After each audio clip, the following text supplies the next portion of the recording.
Selamat pagi, bersama saya, Cindy Raja. Mari awali aktivitas dan pelayanan Anda melalui renungan pagi bersama Allah di waktu fajar.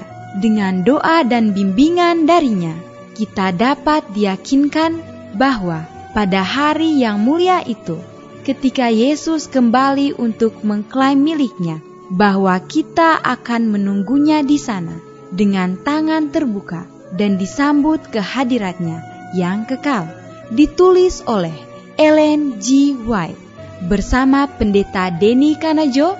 Selamat mendengarkan. Shalom, selamat pagi para pendengar yang diberkati oleh Tuhan dimanapun Anda berada saat ini. Kita akan sama-sama mendengarkan firman Tuhan melalui audio renungan pagi pada tanggal 19 Februari 2022 dengan judul Dia Membuatnya Menjadi Dosa Karena Kita. Sebelum kita melanjutkan bacaan renungan kita pada pagi hari ini, kembali saya mengajak semua para pendengar yang setia untuk berdoa bersama-sama. Bapa kami yang bersemayam di dalam takhta kerajaan sorga, terima kasih Tuhan Yesus, karena kasih-Mu dan rahmat-Mu begitu besar bagi kehidupan kami. Lebih khusus panjang malam di dalam tidur kami, hingga tiba di pagi hari ini kami dibangunkan dengan tubuh sehat dan segar. Sebelum kami melakukan segala tugas pelayanan pekerjaan kami sepanjang hari ini, kami rindu untuk belajar mendengarkan firman Tuhan.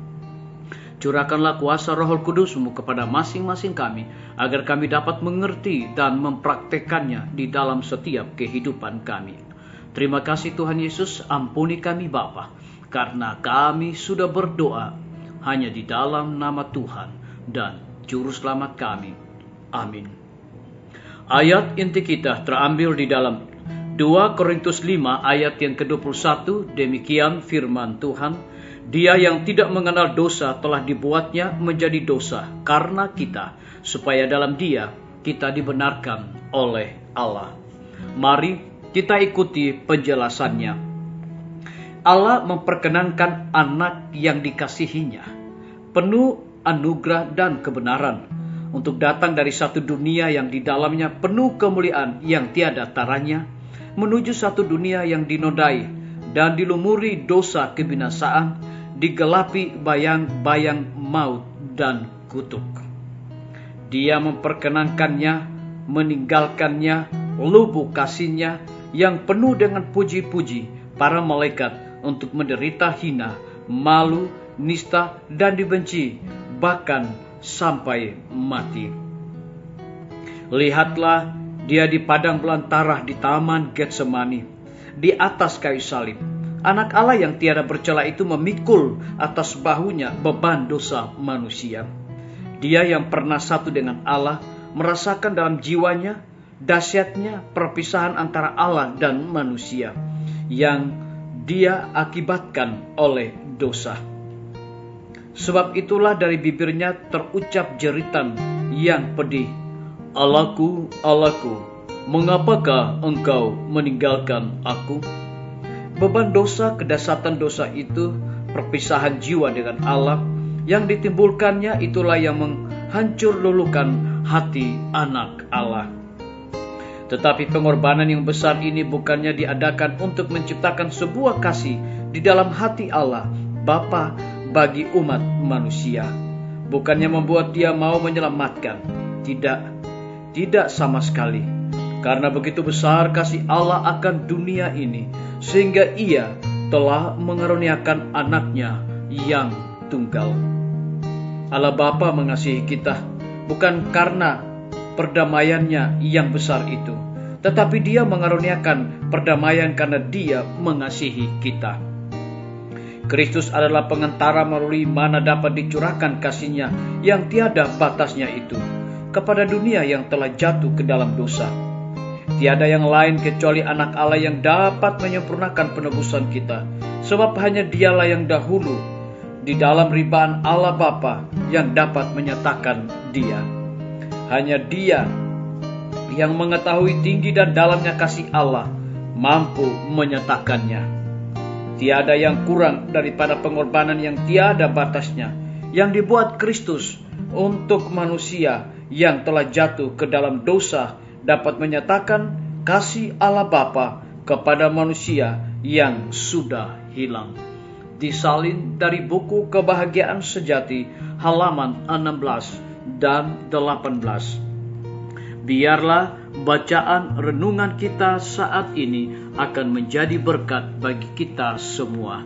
Mari kita tunduk kepala dan berdoa. Bapa kami yang bersemayam di dalam takhta kerajaan sorga, terima kasih Tuhan karena firman-Mu di pagi hari ini memberikan kekuatan, semangat dan berkat bagi masing-masing kami untuk melakukan segala tugas pelayanan pekerjaan kami sepanjang hari ini. Lebih daripada itu memberikan penekanan kepada kami. Tetapi pengorbanan yang besar ini bukannya diadakan untuk menciptakan sebuah kasih di dalam hati Allah Bapa bagi umat manusia. Bukannya membuat Dia mau menyelamatkan. Tidak sama sekali. Karena begitu besar kasih Allah akan dunia ini. Terpujilah nama-Mu ya Tuhan. Pada pagi hari ini hamba berdoa untuk pemerintah kami.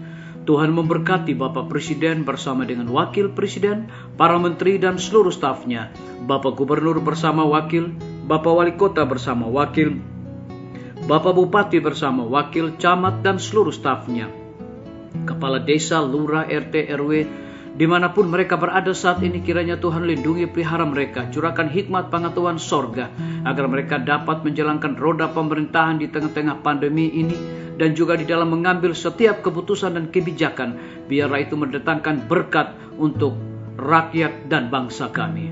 Kami juga berdoa untuk para tim medis, Tuhan berkati dokter, perawat, bidan, dan semua para pekerja kesehatan yang ada di setiap rumah sakit bahkan puskesmas yang ada di Indonesia. Biarlah sukacita menjadi milik dan bagian dalam pelayanan. Kami juga berdoa untuk setiap lembaga pendidikan, guru-guru, kepala sekolah, dan setiap siswa. Kiranya Tuhan juga berikan hikmat dan pengetahuan sorga, dedikasi di dalam pelayanan, agar mereka mendidik anak-anak untuk memiliki karakter Yesus Kristus. Kami berdoa untuk pimpinan-pimpinan organisasi gereja Tuhan, dari tingkat yang tertinggi sampai kepada gembala jemaat. Saat ini Tuhan, mereka membutuhkan kuasa Roh Kudus dalam pelayanan mereka. TNI, Polri, PNS, wira swasta, petani, pedagang, nelayan, ojek online, dan saudara-saudara kami yang ada di dalam penjara. Tuhan lindungi pelihara mereka dan berikan sukacita di dalam melaksanakan tugas dan tanggung jawab mereka. Kami berdoa untuk para pendengar yang setia yang berulang tahun saat ini. Dengan bertambahnya usia yang Tuhan percayakan dalam hidup mereka, mereka selalu bersyukur dan melayani Tuhan senantiasa. Kami juga berdoa untuk saudara-saudara kami yang berada di dalam kebimbangan dan ketidakpastian hidup. Tuhan berikan iman yang teguh untuk mereka terus berharap bersandar hanya kepada Tuhan Yesus. Terima kasih Bapa yang baik, ampuni kami Tuhan, karena kami sudah berdoa hanya di dalam nama Tuhan dan Juru Selamat kami. Amin. Sampai jumpa, Tuhan Yesus memberkati kita semua.